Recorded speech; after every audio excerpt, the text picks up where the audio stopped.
अस्सलाम वालेकुम लिसनर, कैसे हैं आप। मैं उम्मीद करती हूँ आप सब खैरियत से होंगे।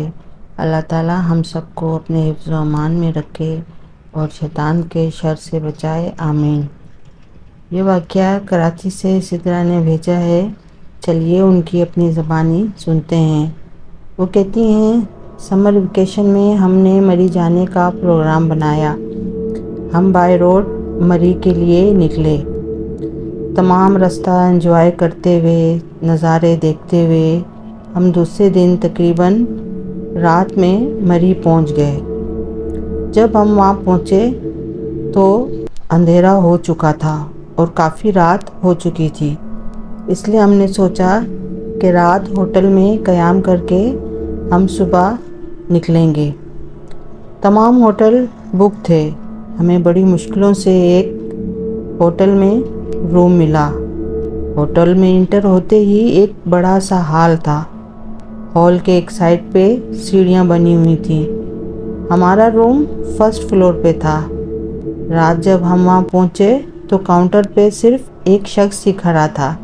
बाकी वहाँ कोई स्टाफ ना था और ना ही कोई गेस्ट थे, ना कस्टमर थे। उस शख्स से बातचीत करके और चाबी लेकर हम ऊपर की तरफ आ गए। कॉरिडोर बड़ा सा था जिसके दोनों तरफ कमरे बने हुए थे। तमाम कमरों के दरवाजे बंद थे। हम अपने रूम में गए, सामान वगैरह रख के आराम करने की गर्ज से लेट गए।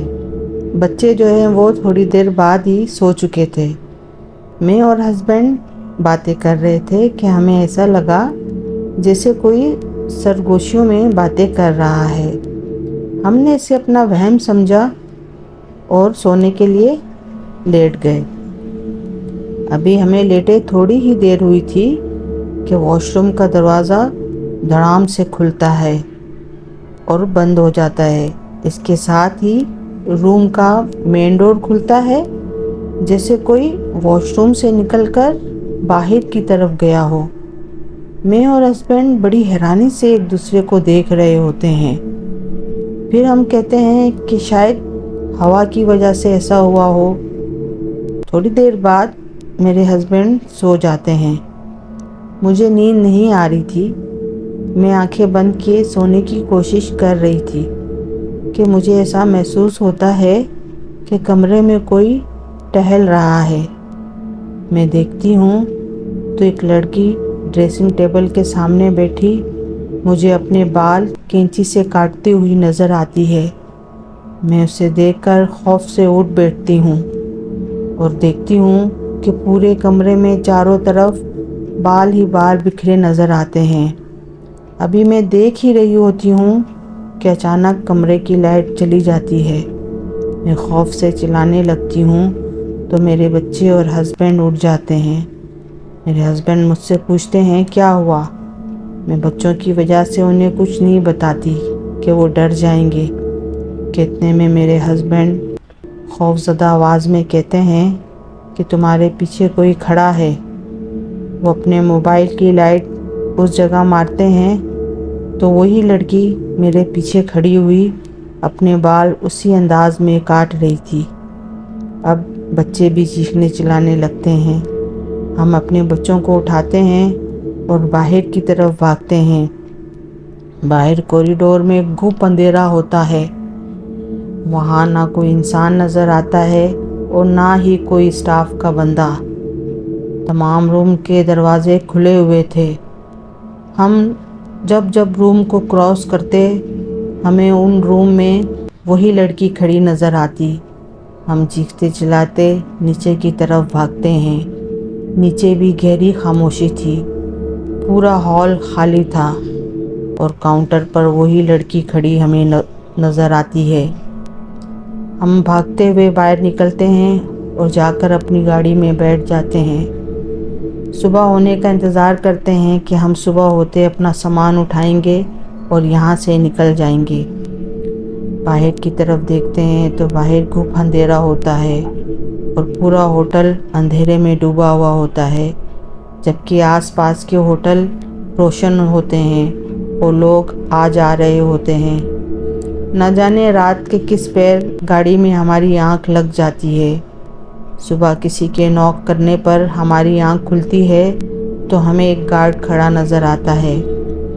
وہ ہمیں کہتا ہے سر یہاں سے گاڑی ہٹا لیں، تو میرے ہسبینڈ اسے کہتے ہیں کہ ہمارا سامان اندر ہوٹل میں ہے، ہم رات یہاں رکے ہوئے تھے۔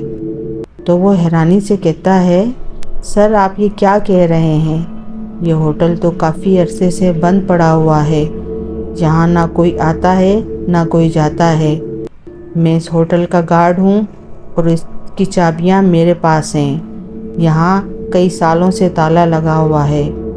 ہم دیکھتے ہیں تو واقعی ہوٹل کے مین گیٹ پر بڑا سا تالا لگا ہوا تھا۔ خوف سے ہماری حالت بری ہو جاتی ہے کہ اگر یہ ہوٹل بند تھا تو ہم نے رات کہاں گزاری؟ وہ شخص کون تھا جو کاؤنٹر پہ کھڑا ہوا تھا اور جس نے ہمیں چابی دی؟ اور وہ لڑکی کون تھی جو ہوٹل میں ہر جگہ ہمیں دکھائی دے رہی تھی؟ ہسبینڈ نے گارڈ سے ریکویسٹ کی کہ آپ ہمارا سامان لا دیں، تو وہ یہ بات ماننے کے لیے ہی تیار نہ تھا کہ ہم نے رات اسی ہوٹل میں گزاری ہے۔ خیر ہمارے اصرار کرنے پر وہ میرے ہسبینڈ اور کچھ آس پاس کے لوگوں کو لے کر اندر ہوٹل میں جاتے ہیں تو اوپر والے روم میں ہمارا سامان موجود ہوتا ہے، جسے دیکھ کر تمام لوگ حیرت زدہ ہو جاتے ہیں کہ ایسا کیسے ہو سکتا ہے، لیکن انہیں یقین کرنا پڑتا ہے کہ ہم ٹھیک کہہ رہے ہیں کیونکہ ہمارا سامان وہاں موجود ہوتا ہے۔ خیر یہ ایک انہونی تھی جو ہمارے ساتھ ہوئی، جسے سمجھنا ناممکن تھا۔ ہم سب ذہنی طور پر کافی ڈسٹرب ہو چکے تھے، جو کچھ دیکھا تھا اسے بھلانے میں وقت لگتا۔ ہسبینڈ نے واپسی کا فیصلہ کیا، ہم اسی دن کراچی کے لیے روانہ ہو گئے۔ تو لسنر یہ تھا آج کا واقعہ، میں امید کرتی ہوں آپ کو پسند آیا ہوگا۔ پلیز میرے چینل کو لائک کریں، شیئر کریں اور سبسکرائب کریں۔ اللہ حافظ، دعاؤں میں یاد رکھیے گا۔